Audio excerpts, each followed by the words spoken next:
Today would be a good day for a little walk through in a garden. Come along with me.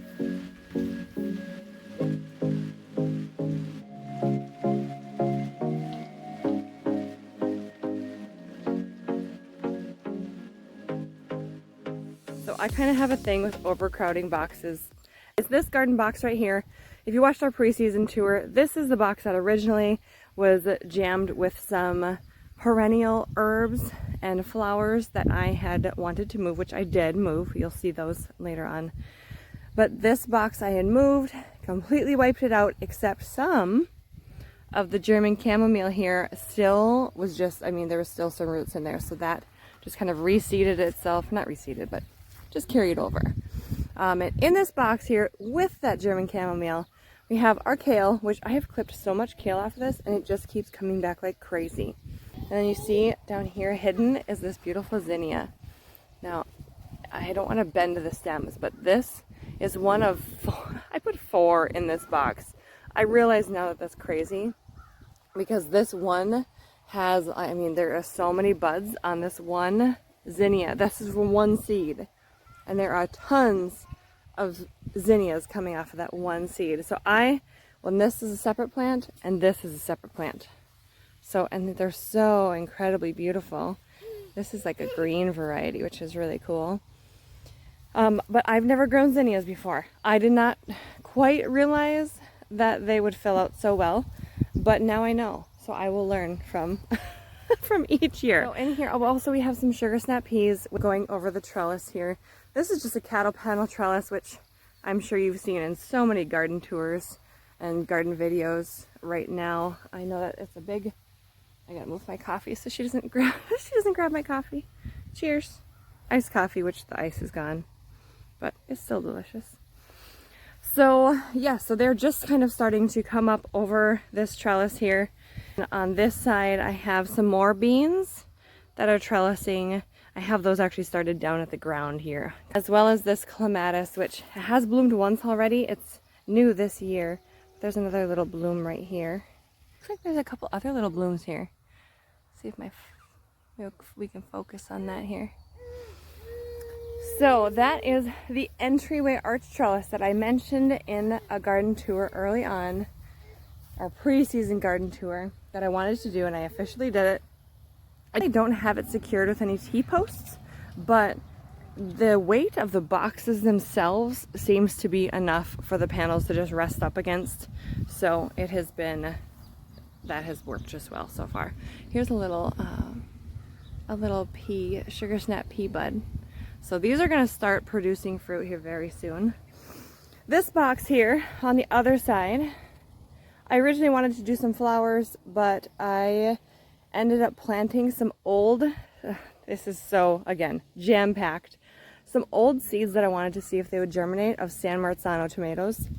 Definitely germinated, and I planted 9 of them in this box. I know, it's way too cram-packed, but it's okay. We're just gonna roll with it. So it's jammed.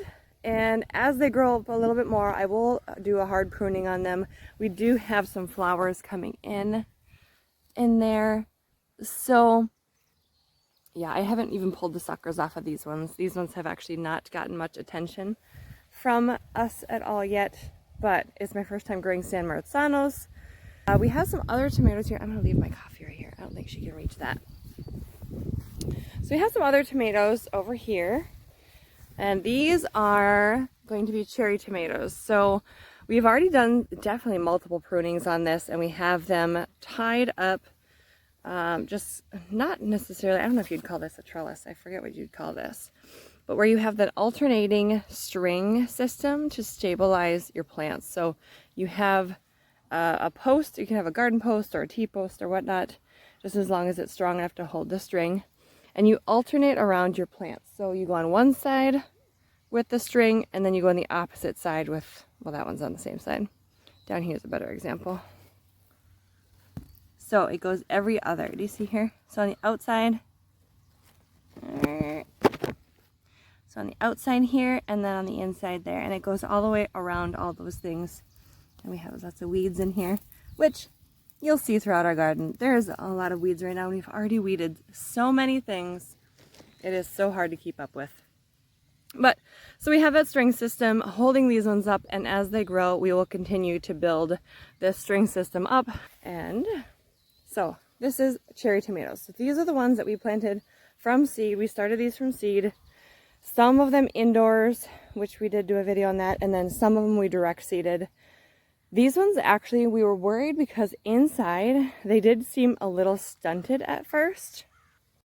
But we ended up just putting them in the ground anyways, doing some direct seeding next to them, and they surprisingly actually just really did quite great. So we don't do any kind of supplemental light indoors, so if we do direct seeding, or if we do seeding indoors at all, we just use natural sunlight coming through the windows. And sometimes we don't get a lot of sunlight. And also, being in Minnesota, our growth season really short, and so it was still really cold when we did it. I got a little ambitious and did a little too soon, but they ended up working well. And okay, so next to those, we also did put in some carrots, which I just put in these carrots, so they're still like super teeny tiny. We have some bigger ones in another box, but we're just trying to use as much garden space as possible so that we can get as much food in the garden boxes as possible. So this is a crazy array of aromas. Some of these were started indoors, and some of them were direct sown, and they're kind of in a zigzag pattern. I don't know if you can tell the height difference here. I'm sure you've watched lots of tomato videos on pruning, and I know, you know, there's lots of great people out there that do pruning on tomatoes, so this is not your video for that, but you can always look inside on your tomatoes, which these ones need to be pruned really bad. But you see in between the main stem stalk here and this side one is a sucker. And you always want to pull those off. If they're too big, you definitely want to clip them off, but you can just safely break them off. And this will allow the plant to provide more energy towards the tomato production itself. These are called suckers for exactly that reason. They suck the energy away from what you want your plant to do. But you know what you can do with this is you can stick this in water and allow it to get some roots, and you can turn this into another plant if you want. That totally works. We've done it. Okay, so behind me here again, we have more of those San Marzanos that I experimented with. We have another 10 plants here. Apparently, I think I'm going to have a ton of time to can this year.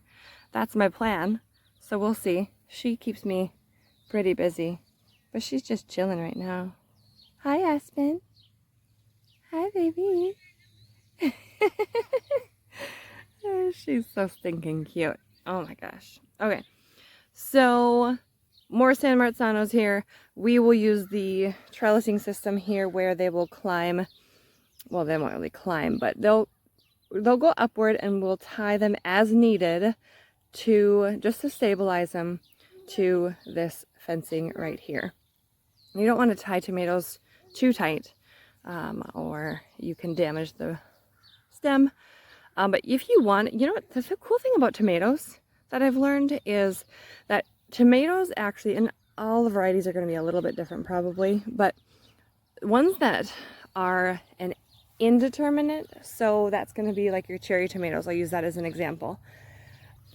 If you allow them to just grow along the ground instead of trellising them up like we all do for space reasons, they are trailing plants, but we don't allow them to. We just want them to grow upward, and so that we can get them to fruit. But they do want to travel. So if they were out in the wild, if you had wild tomatoes, I mean, is that a thing somewhere? Probably. Not in Minnesota. They would probably be like a huge patch of them. I mean, essentially, you'd think that that's how they would work. I don't know. That's really interesting. Okay, so right next to those aromas, we have carrots coming in. They are kind of sporadic. We did do some little rows here. They didn't all take. Sometimes that just happens with germination. But we do have, I mean, some sporadic random carrots here, which the first year we planted carrots, we did a really good job and we had a really great harvest from them. Last year, I think we did a decent amount last year. This year, it looks like we're not going to have as many, and that's okay. And we're in Minnesota, so our growing season is much shorter, so it's so much harder to I mean, reseed things as we realize that things are not doing so hot, because we just don't have the long enough growing season to make all that happen. So, you know, I'm just gonna weed on camera here while while I have you. Might as well while I'm chatting with you. So, and then I did add a little more carrots over here to see if anything would come up. Looks like we had a couple. I did, for the first time, plant onions this year, and I transplanted them out here, and then they literally, I'm not joking, they literally disappeared. Like something pulled them from underneath, which, I mean, this is a garden box, and I haven't seen any real issues with pests in them besides our own chickens that jump the fence sometimes. But there was a couple right here. Not anymore. So bye-bye onions. Hi. You gotta be careful. Don't pull on those little green things. You gotta wait for those. Aspen, can you come this way? We'll see. Maybe she'll come with us. Usually in pots in between our boxes we grow herbs. I didn't get to that this year, but we did have some volunteer daisies that just seeded themselves. We just have a ton of wildflowers in this property, and this daisy just planted itself here. And I tossed in some calendula right next to it. And these are from seed that I harvested from some calendula that we had planted a few years ago. And so it's still pretty little. I always forget to water this one, so that's probably why. But, I mean, these are on their way out now. But they were pretty here, so I left them. All right, next to that, we have another garden box, and this has cucumbers in it and a ton of weeds. I swear, we have been out here so much weeding, and we just can't keep up. And we are just in the heat of the crazy season where there's humidity and all of that, which the plants love, and so do the weeds. So, and then this year also, in the cucumber beds and a few other areas, I did put some random sunflowers, which I don't have any other reason except why not, because sunflowers are pretty and they do help feed. I mean, they provide feed for our chickens if we want, or we can use them as distraction for the wild birds, or who knows, maybe it'll attract the wild birds, we'll see. But lots of weeding needs to happen here, but these cucumbers are looking really well. Some of these we also weren't sure how they would do, because we thought they might get a little stunted. We thought they got a little stunted from indoors. But here's my handsome hubby grabbing some buckets here, and Aspen's crawling over to him. Let's go say hi. Are you in jail? Are you in garden jail? Yeah, no nap for you, huh? No nap. She's in the no nap club. Yeah. Do you love your baby? Can you give your baby kisses? Aspen, give your baby kisses. Aspen, give your baby kisses. Can you give your baby kisses? No? So this is interesting. So I have a zinnia here in this random pot. And this that I'm using as mulch, and this sounds super strange, I'm sure, is actually wool from our sheep when we sheared our sheep. And I don't know if that's a thing of using wool as mulch, but it was just sitting on the ground over there, and so I just grabbed it. And I mean, it legit works. I mean, there's no weeds at all in here. I mean, well, okay, I lied. There's one. But for the most part, this has been really great for mulch. And it doesn't seem to affect water content, like it seems to keep it nice and moist. I mean, it looks kind of silly, but it works. I don't have a reason not to use it as mulch yet. It was just sitting on the ground, so why not use it for that, right? It was the stuff that they take off of the underbelly that can be kind of dirty. And yeah, just stuck in the plant. It looks like it's doing just fine. So this zinnia also has some buds coming on it too, which just one at the top here I'm really excited about. You can see her in here. She's actually not on anything. There's nothing underneath this random stick trellis yet, except for this. This is a volunteer potato. I don't know which variety it is. It could be a baby red. It could be just kind of a basic russet. I'm not sure. So next to those San Marzanos I showed you a little bit ago, we have a row of beets. These are two different varieties of beets. And this is only my second year growing beets. The first year I ate them so fast, I didn't get to store any of them or anything, which might happen again. I mean, they're so incredibly delicious. I had a sweet friend a few years ago give me a couple beets from her garden, and I was forever changed. And now I just want to roast them and eat them like they're candy. So, okay, we also have another volunteer potato over here, which I didn't know was there when I planted some cucumber by seed. We do have something eating, some kind of pest here happening on the cucumber leaves. We'll have to figure that out. They are doing okay otherwise, and there's not any flowers on those ones in particular yet, so we'll kind of see if that becomes a problem, but we'll keep our eye out for whatever pest that may be. I planted a bunch of herbs this year, and none of them really turned out, so I could show you where I planted dill, but there's nothing there. So I'm going to have to go buy some herbs this year. I don't know what the scoop was on that. I don't know if it was my seeds or what happened, but some more cucumbers here. Okay, so over here in this box, we have celery. We have 2 celeries here. We did have a third, and that seemed to just go bye-bye. I don't know where it went. It just probably shriveled up. But we did start those indoors as well. They're looking really good. We also started these broccoli indoors. There's 5 broccoli plants here, and they're also looking good. We don't have, I mean, we're just kind of starting to get, let's see here, some of the main stuff coming up in the center here. So we have all these big leaves, which I heard you can use these leaves. I have not done that or looked into that much, but any brassica leaves, I guess, are really good for things. So I need to look more into that because I'd like to use as much of the plants as possible. I really don't like to get things to go to waste, although, you know, we're pretty good here in America about wasting things. So I just want to try to be better about preventing waste. So here in this box is a random, this is random.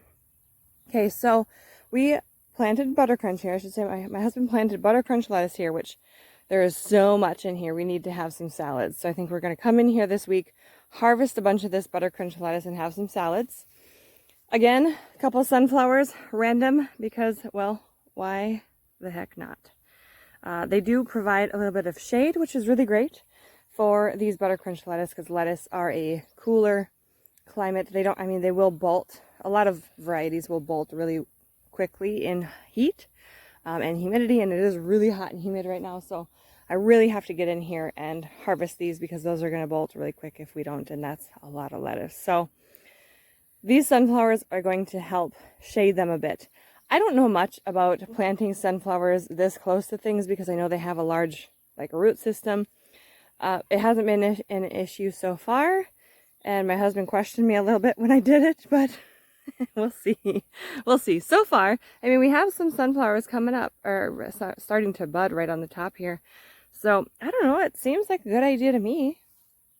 On the other half of the box is a ton of cherry tomatoes we did not plant. Those are volunteers from last year. This was our cherry tomato box. So last year we had a bunch of them in here, and clearly they reseeded, which is pretty cool. But at the same time, I mean, you saw at the very beginning, we have a ton of tomatoes, and apparently I think that I have a ton of time to can things this year, but we're going to try it. So these have been pruned. A lot of them have been pulled out because they were growing in strange spots. Alongside back here, we have peas.